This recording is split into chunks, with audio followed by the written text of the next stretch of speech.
Michelle Cowart, and I want to show you our CPC review class. We have put together a class that will help you be successful in passing the CPC review test.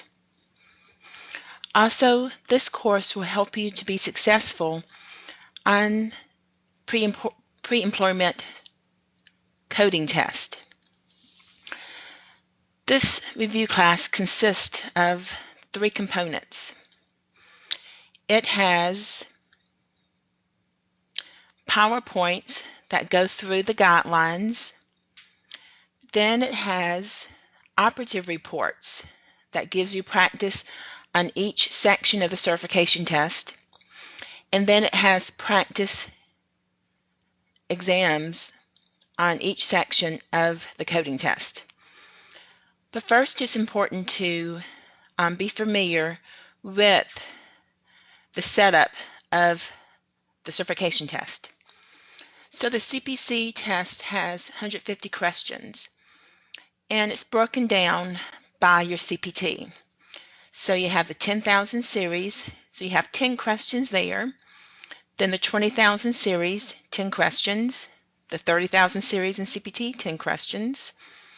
The 40,000 series, 10 questions. The 50,000 series, 10 questions. 60,000 series, 10 questions. Evaluation and management, you're going to have 10 questions from that section. Radiology, you're going to have 10 questions.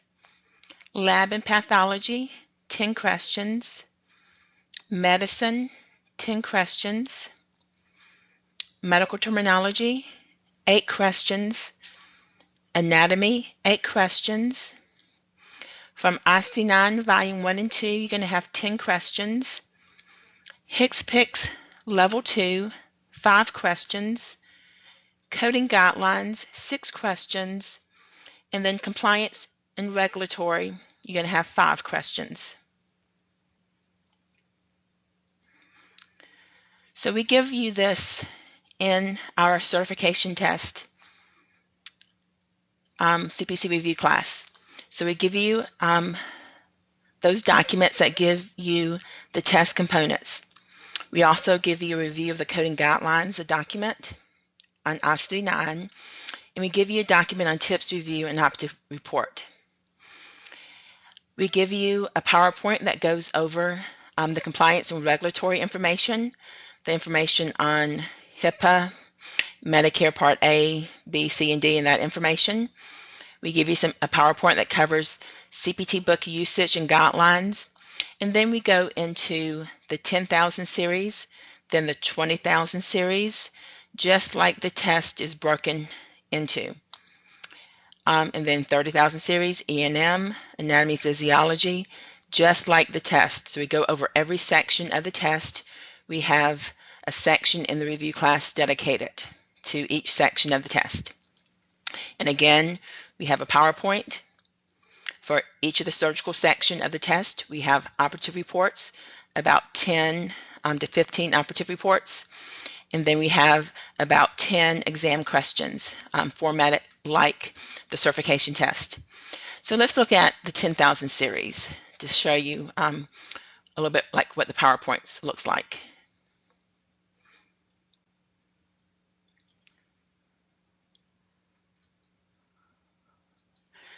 So in the PowerPoint, we go over the skin. It's important to know your anatomy for the skin. We go over some common diseases. And then we get into the guidelines. After we discuss that there's 10 questions from that section, the 10,000 series, which is integumentary. And then we go over, we briefly review, this is a review class, it's not a full-on coding class. So we kind of expect that a student has gone through a full-on coding class, and we're going to review what you should have learned in your coding class or in your self-study coding class. So here's one section about excision of lesions. We discussed in the excision of lesions, you should have learned that coding is determined by pathology, excised diameter, and anatomic location of the lesion excised. We do not add together separate lesions. We code each lesion excised, and all excisions include simple repair.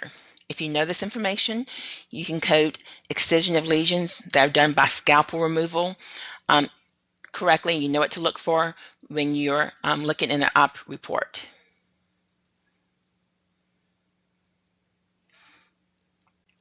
So then once you go through all the guidelines, then you can go to an op note. So we have an op note that covers excision of a lesion. So here's an example of an op note. So since I know my guidelines, I've gone to my code book, I've highlighted my guidelines, and I can see that in this op note, since I know my guidelines, I know what I'm looking for. I know that I have 3 lesions. I have 2 that are nevus.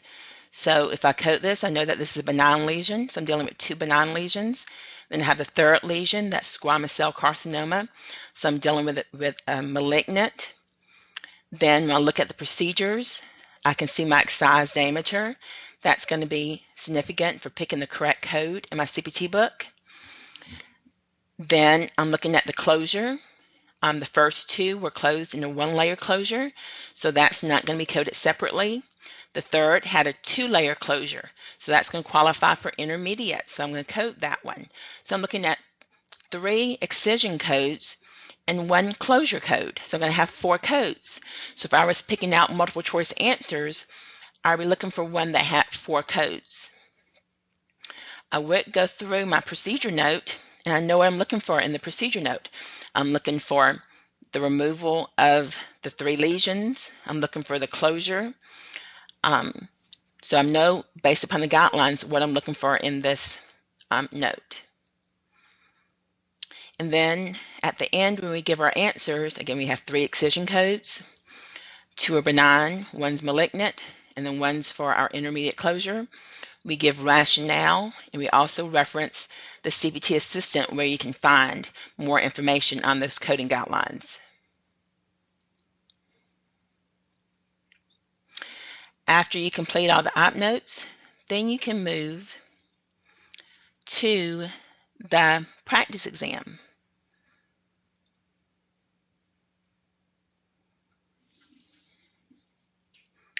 So then you can start it, and we try between the op notes and the practice exam to try to cover as many areas of integumentary coding as possible. So here's our first case. This is an excision of a lesion. It is squamous cell carcinoma, so it's another malignant, but the closure for this one is a split thickness skin graft. So in our guidelines, we learned that our coding criteria is based upon the recipient site of the graft. And we know a graft is based upon what type of skin graft. This is split thickness. So the coding assignment is based upon whether it's split thickness or full thickness. So the fact that it's split thickness is important because we're going to capture that in the code. So this would be 2 CPT codes for this. So when you're eliminating answers in a multiple choice question on the CPC test, you'll be looking for one that had 2 CPT codes. So I can automatically eliminate the second answer because it did not have 2 CPT codes, because we need to code the closure.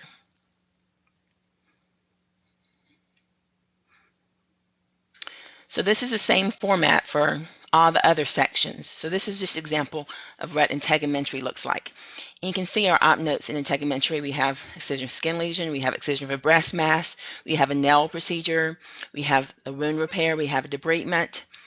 So we have a lot of comprehensive op notes that have been coded with rationale for you to have practice so you can be successful on the CPC test, and also to help you when you go out after you pass the CPC test and start looking for a job and you start taking those pre-employment tests. And then also, once you get your test results, I wanted to briefly look over an example of what results would look like. There are 17 sections of the CPC exam, and this is an example of someone who passed the test with a 78%. On the scoring, they will score each section. So for example, the 10,000 series has 10 questions. So if made 100%, that means this person got all 10 questions right. In the 40,000 series, there's 10 questions. This person got 8 out of the 10 questions correct. And you see this person made in the 60% on 4 sections, but they still passed. That's because they were able to have mastered successfully some other sections. So in 1, 2, 3, 4, 5 sections, they made 90 and 100%. So you don't have to master every section. You know, it's impossible for a coder to be proficient in all of these sections. No one in the real world is going to code anesthesia, lab and pathology, radiology. You know, they'd probably be a day surgery coder and maybe code in the 1,000 to 6,000 series, 60,000 series, or they may be an anesthesia coder. So they're having to try to learn how to code in these other areas, maybe for this test. So you're going to have to get familiar with coding in all these areas and do the best you can, but you may not be able to score 100% in all areas. So pick the areas that you can master and do 100% or 90%. And the others, just strive to get at least 60, 70%. And try not to get 20, 30% or 40% in any area. So try to at least get 60% and no less than 60% in any area. If you cannot master an area, at least try to have your areas that you're getting the 190% in, because then that will help you to offset the areas that you get low scores in. So a 60% and even a 50% won't kill you and make you fail if you can have these areas that you can get 80 or 90 or 100% in. So we wish you much success on the test. You can go to my website, www.allaboutcodingllc.com, and hopefully you want to order my course, the CPC review class. So again, the website, and I'll take you to the website.